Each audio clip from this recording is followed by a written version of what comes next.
Selamat datang kembali di channel Rominster. Kali ini kita akan bahas salah satu software yang merupakan add-ins dari Excel, Microsoft Excel yang dinamakan dengan Excel Stat. Nah, di sini para sahabat dapat mendownload Excel Stat di Google.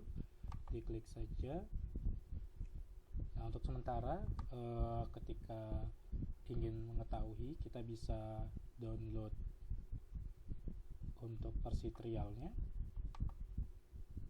ya, versi trialnya jadi bisa di download 14 hari versi trialnya. Nanti setelah di download, di install, kemudian nanti di dalam Excelnya ya tinggal ditambahkan add-ins. Di sini file, kemudian option, kemudian pilih add-in, kemudian kita pilih add-in, kemudian kita pilih go. Nah, nanti kita tinggal centang si Excel Stat. Nah, kelebihan dari Excel Stat ini bahwa nanti akan muncul add-in di sini tentang Excel Stat. Di sini fiturnya cukup lengkap ya. Kalau kita lihat di sini ada untuk statistik deskriptif, mendistribusikan data. Kemudian untuk pemodelan dalam visualisasi juga cukup lengkap ya. Bahkan untuk workload yang biasa digunakan untuk analisis berbasis teks gitu. Kemudian ada untuk analisis data cukup lengkap di sini. Untuk analisis multivariatnya ada PCA, bahkan PCA yang mix, kemudian diskriminan, kemudian cluster. Nah, modelingnya juga cukup lengkap ya, dari ANOVA, kemudian beberapa jenis regresi yang akan kita bahas nanti ke depannya. Kemudian machine learning juga sudah dilengkapi dengan machine learning di sini. Ada SPM, naive Bayes, KNN, random forest, dan lebih ininya lagi, di sini dilengkapi juga dengan fitur yang mengkoneksikan dengan R. Jadi kita bisa lihat di sini ada beberapa. Ketika kita mendownload package R, dia akan terdetek di sini. Nah, jadi dia akan mengubah yang package R itu menjadi bentuk GUI. Jadi bentuk yang tampilan grafis. Misalkan saja kita mau bentuk bentuk misalkan analisis regresi data panel, misalnya PLM di sini. Tinggal kita klik. Nah, dia akan muncul dalam bentuk GUI yang tadinya kita menggunakan sintaks ya. Menggunakan sintaks di sini sudah dalam bentuk GUI. Nah, dalam bentuk GUI. Jadi tinggal masukkan saja. Nah, ini ada efek-efeknya ya, random, model fix ya, dan teman-temannya. Kemudian ada lagi di sini bisa digunakan untuk analisis analisis yang lainnya. Kalau kita lihat di sini beberapa ini untuk matriks, penggunaan matriks. Kemudian bisa juga penggunaan di sini sensory data analysis, lebih lengkap. Kemudian market analysis, bahkan untuk analisis berbasis lab. Nah, ini lab data analysis. Dan untuk path analysis juga ada lengkap di sini. Path analysis, dan tentu saja untuk yang berbasis teks. Nah, text mining bisa di sini. Jadi menggunakan sensitivitas analisis, yang menggunakan fuzzy clustering, kemudian menggunakan word cloud, di sini juga bisa dilakukan. Nah, untuk pengenalan pertama kita menggunakan analisis ini dengan analisis deskriptif. Nah, kita bagi dua ya. Di sini ada analisis untuk data numerik dan ini untuk data kategorik. Yang pertama untuk data numerik, kita klik saja di sini descriptive statistik ya, describing data, kemudian kita pilih descriptive. Nah, di sini dia akan secara otomatis ya. Dia membuat di sini datanya dibagi dua ya, data kualitatif dan data kuantitatif. Nah, ini ya, data kualitatif kita pilih berarti yang pendapatan sama pengeluaran. Kemudian kita pilih yang awalnya ini, judulnya sebagai variabel label. Kemudian kita bisa pilih opsi, apakah data asli atau data distandarkan. Kemudian outputnya, nah di sini ada banyak pilihan yang bisa kita klik ya. Ada geometric mean, ada harmonic mean, dan lainnya gitu. Kemudian di sini untuk data kualitatif secara sekaligus bisa kita lakukan. Dia akan langsung memilah bahwa untuk data kualitatif berarti biasanya digunakan adalah tabel frekuensinya. Jadi bukan nilai dari central tendensinya. Kalau kita lihat hasilnya, oke.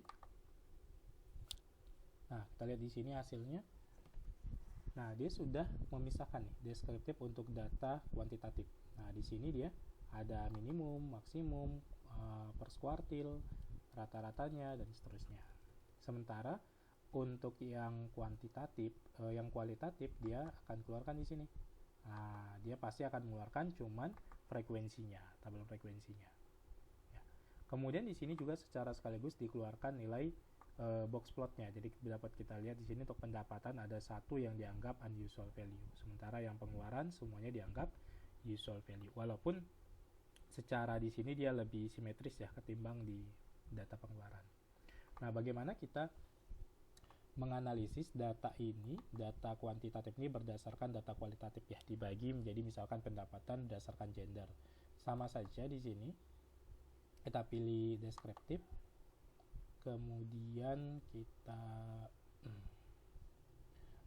pilih di sininya berdasarkan ini subsample. Nah, subsamplenya berdasarkan apa? Misalkan berdasarkan gender. Seperti itu. Jadi nanti outputnya dibagi berdasarkan gender. Nah, ini outputnya sudah ada nih, pendapatan kalau kita lihat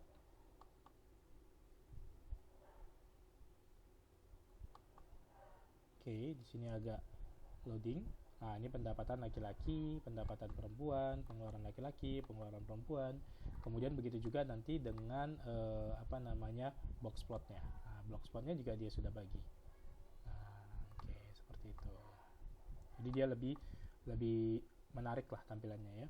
Nah, kemudian bisa juga kita lihat di sini untuk kita melakukan preparing data ya. Kita bisa cek distribusi datanya. Nah, distribusi datanya, distribusi samplingnya, gitu ya. Apakah data kita normal atau tidak, gitu ya. Jadi bisa kita lihat nih datanya.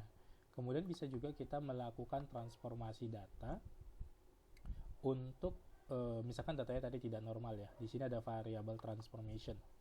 Nah, kita bisa misalkan mau siapa nih data yang mau ditransformasi misalnya. Oke. Datanya adalah si pendapatan misalnya mau ditransformasi, berbagai jenis transformasi di sini tersedia ya. Transformasi apa saja? Nah, transformasi mencari nilai standardized-nya.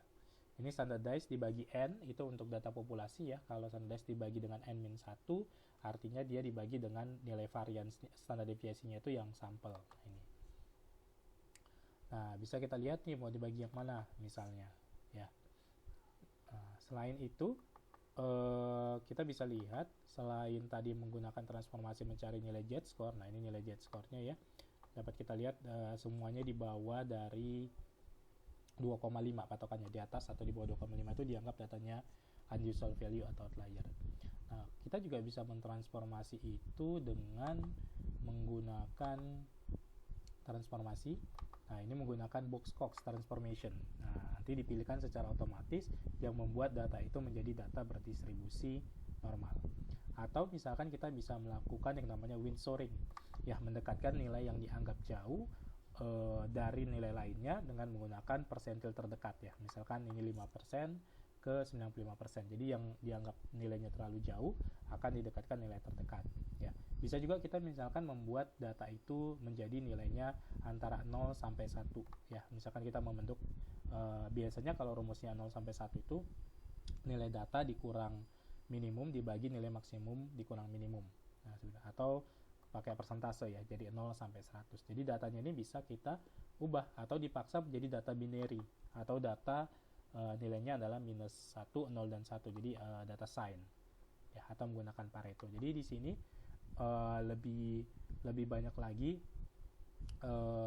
transformasi yang bisa lakukan. Begitu juga dengan Johnson transformation yang memaksa datanya itu menjadi distribusi normal dengan pengecekan normalitas data.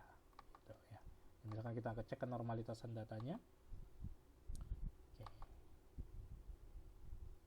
Nah, di sini datanya enaknya di Excel stat ini dia sudah membaca ya, dikasih tahu H0-nya apa, H1-nya apa, dan keputusannya apa. Dia katakan bahwa dari penghitungan v-value dia lebih besar sama dengan 0,5 sehingga dinyatakan do not reject H0. Do not reject H0 artinya datanya berdistribusi normal. Itu untuk data yang bersifat kuantitatif. Nah, kalau data yang bersifat kualitatif, ya berarti selain tadi tabel distribusi, tabel frekuensi yang kita dapatkan, ya, tabel frekuensi yang bisa kita dapatkan tadi, kita juga bisa melakukan namanya cross tabulation, ya, misalkan antara gender dengan pendidikan. Kita mau buat cross tabulationnya, berarti kita melakukan deskriptifnya menggunakan contingency table, ya. Oke.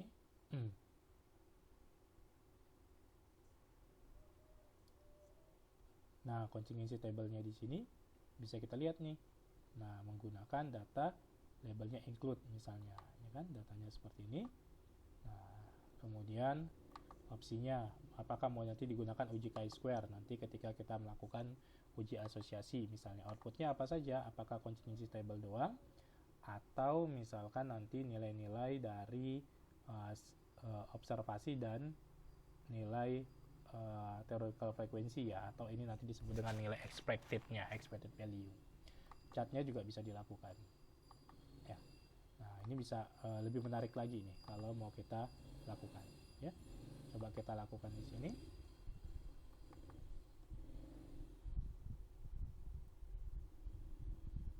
Oke. Di sini paling sedikit. Oh, ini kalau datanya berupa data kita numerikkan dulu, ya. Jadi kalau gitu kita menggunakan data untuk kualitatifnya di sini, ya. Kita bisa melakukan deskriptifnya berarti by ini saja,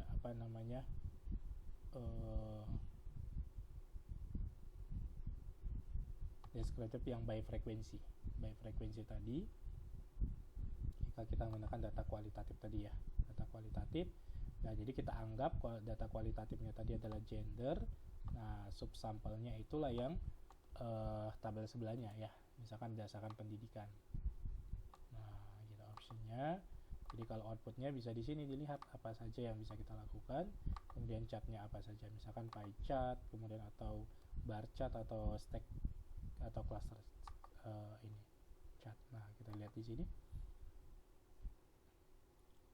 Nah, dia akan muncul seperti ini. Jadi tabel frekuensinya seperti ini. Nah, ini pendidikan yang PT, SD, SMP, dan SMA. Kemudian berdasarkan jenis gendernya, ini kan.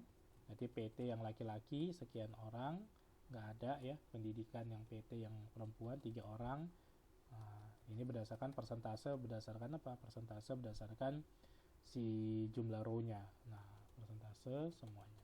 Gitu. Nah, cukup lengkap di sini. Nah, ini frekuensi berdasarkan masing-masing pie chart-nya, ya. Nah, ini jadi yang untuk yang pendidikan PT laki-laki perempuan semuanya perempuan, yang ini semuanya laki-laki, sedangkan yang SMA ada yang laki-laki, ada yang perempuan. Nah, mungkin itu untuk pengenalan sementara menggunakan Excel Stats Data Descriptive. Semoga bermanfaat. Sampai ketemu di video-video berikutnya. Terima kasih.